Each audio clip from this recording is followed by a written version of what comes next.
Platelet rich plasma కానీ కొన్ని కంట్రీస్లో స్టెమ్ సెల్ థెరపీ చేస్తుంటారు అంతే. ఎందుకంటే ప్లాస్మాలో ప్లేట్లెట్స్ ఉంటాయి, ప్లేట్లెట్స్లో గ్రోత్ ఫ్యాక్టర్స్ ఉంటాయి. ఆ గ్రోత్ ఫ్యాక్టర్స్ని కరెక్ట్గా కార్టిలేజ్ ఎక్కడైతే అరిగిపోయిందో ఇటువంటి యంగ్ పేషెంట్స్లో కూడా మనం కానీ చిన్న ఇంజెక్షన్తో రిలీజ్ చేస్తే కార్టిలేజ్ గ్రో అవుతుంది. కానీ ఇది చేసే పద్ధతి డిఫరెంట్గా ఉంటుంది.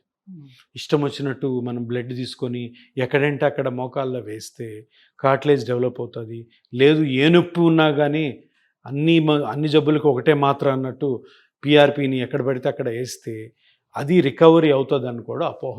అటువంటి డాక్టర్ల దగ్గరికి వెళ్ళకండి. ఎందుకంటే దీని గురించి బాగా సబ్జెక్ట్ ఉండి దీని గురించి బాగా ఎక్స్పీరియన్స్ ఉన్న డాక్టర్లు ఎవరైతే ఉన్నారో వాళ్ళ దగ్గరికి వెళ్ళి కరెక్ట్గా స్కానింగ్ చేసుకొని ఆ స్కానింగ్లో డాక్టర్ గారు మీకు ఎక్స్ప్లెయిన్ చేస్తారు.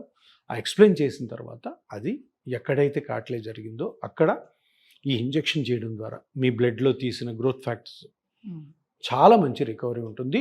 ఇంకొకటి చాలా మంచి రికవరీ అయినా అవ్వకపోయినా కానీ ఆ వయస్సులో ఉన్న ఏకైక ట్రీట్మెంట్ ఇది.